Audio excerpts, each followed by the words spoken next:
We know that Donald Trump is a senile old man screaming at clouds in the form of Truth Social posts, but they are more dangerous than ever. When Donald Trump retweets someone saying that Alyssa Slotkin or Mark Kelly should be hung because they told our troops to disobey illegal orders, that puts them in real harm.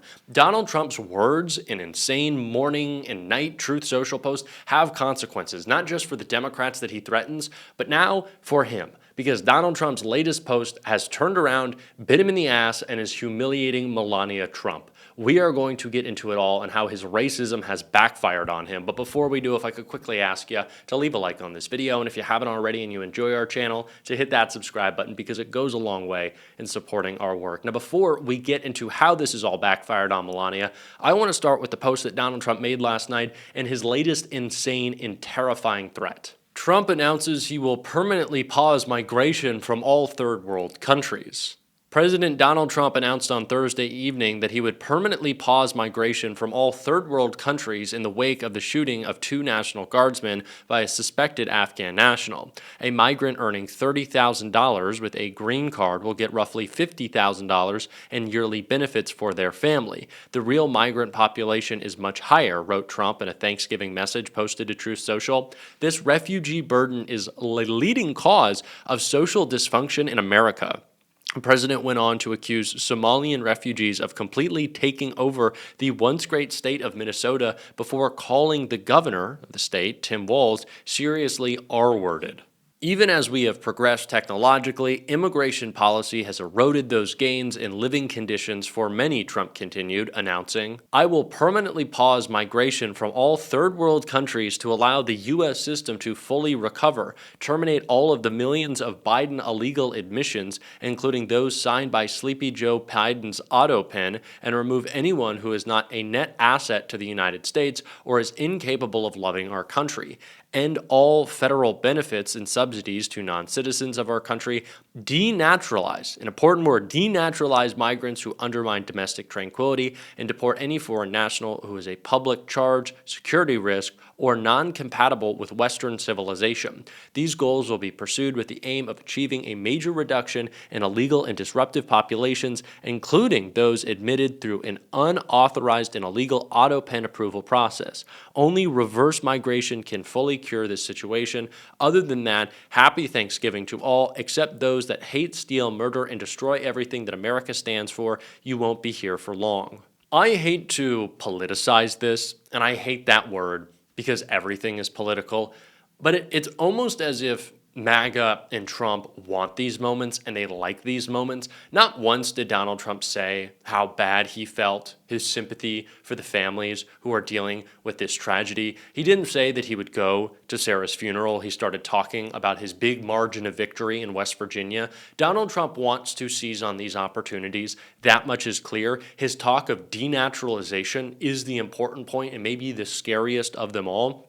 They've been plotting this for a while. They've just been waiting for a justification. We know what Donald Trump wants. We know he wants to fearmonger. We know he wants to attack. And also, talk about not compatible with Western civilization. Donald Trump is a disgusting freak. He is not compatible with Western civilization. Destroying America, you tore down the East Wing of the White House. Get out of here with this shit. And before we get into how this all ended up humiliating Melania, I want to start with a little flashback to what Jasmine Crockett had to say about Melania's immigration status, because it's kind of important for what we're going to get into next.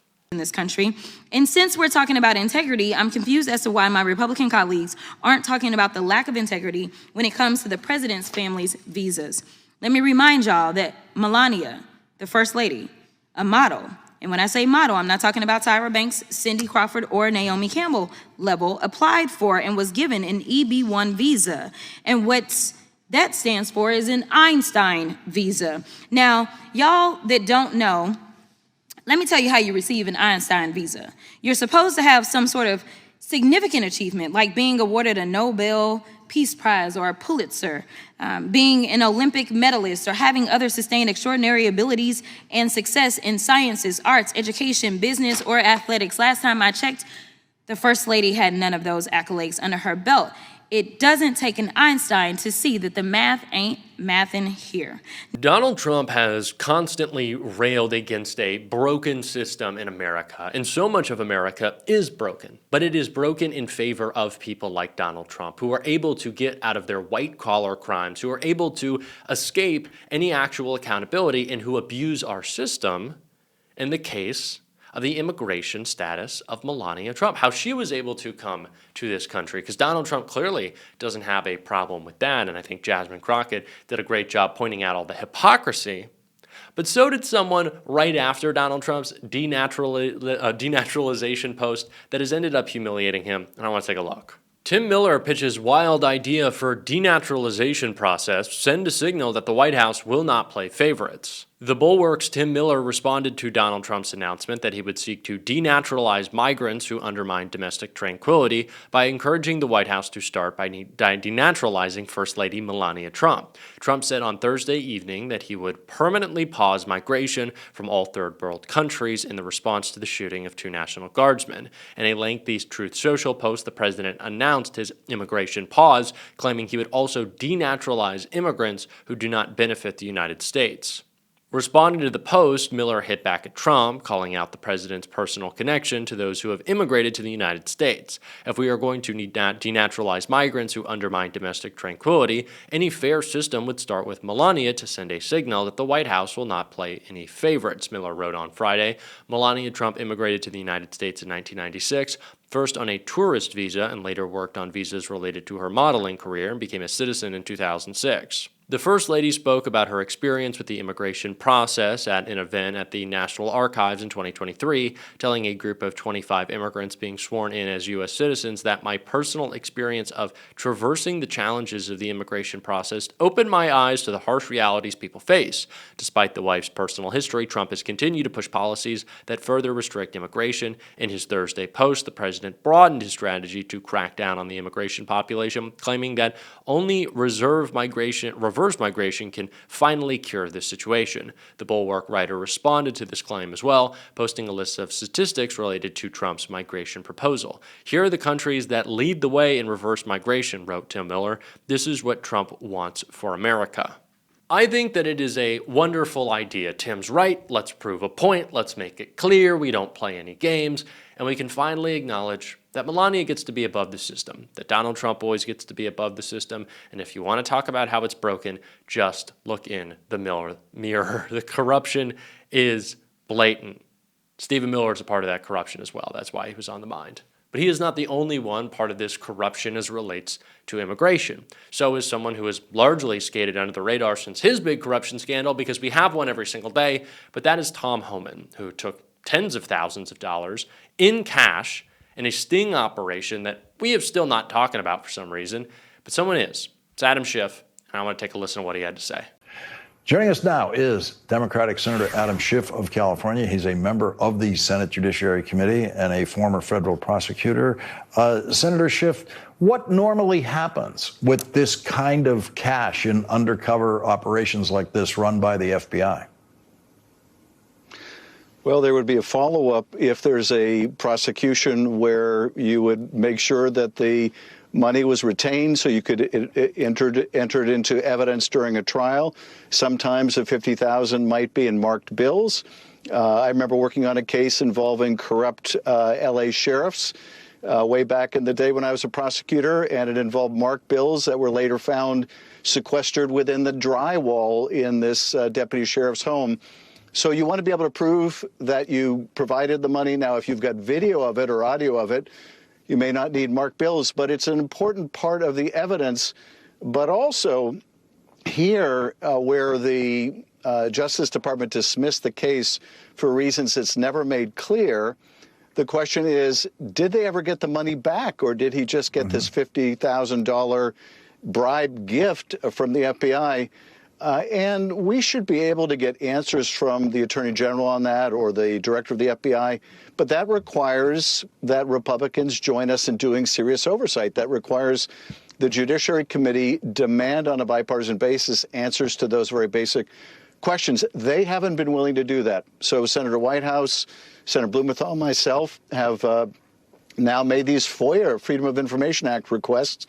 My experience in the first Trump administration, when they likewise stonewalled oversight, is sometimes FOIA is a quicker process to get answers because you can go to court to enforce them than even congressional oversight, particularly here where Republicans aren't willing to do it.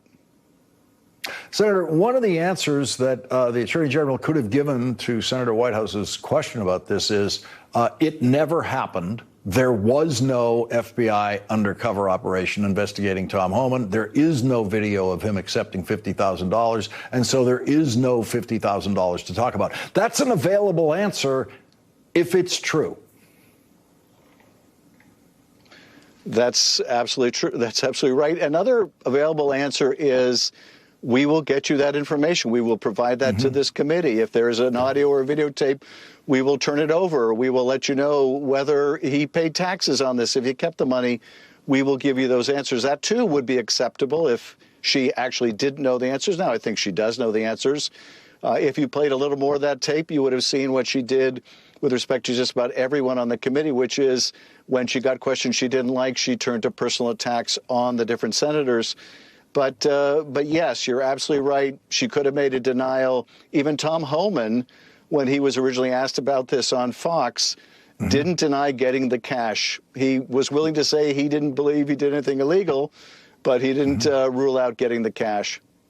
Senator, we have reports indicating that the FBI is trying to arrange interviews with each of your colleagues in that video. Should they agree to those interviews? There's nothing forcing them to do that. Well, I leave it to them to decide how they want to handle this, but this is plainly intended to try to intimidate them. We have the astonishing situation where the president, the Pentagon are saying that if you state the law, if you state what the Constitution provides, that's how somehow going to subject you to investigation, prosecution for sedition, court-martialing. It's absurd. But the whole point of it is also a dangerous effort to try to silence and intimidate.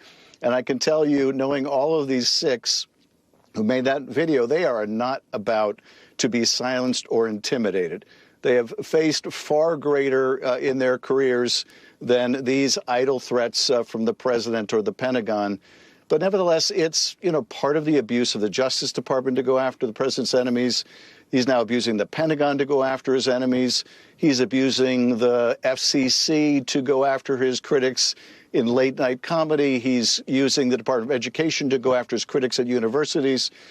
This is a broad societal effort to silence and intimidate the opposition. It's what dictators do. There is so much corruption in this White House, it is difficult to keep track of it all the time, but we are certainly going to on this show. And if you want to support that, as always, you can hit that subscribe button, leave a like on this video. If you stuck around to the end, drop a blue heart in the comments.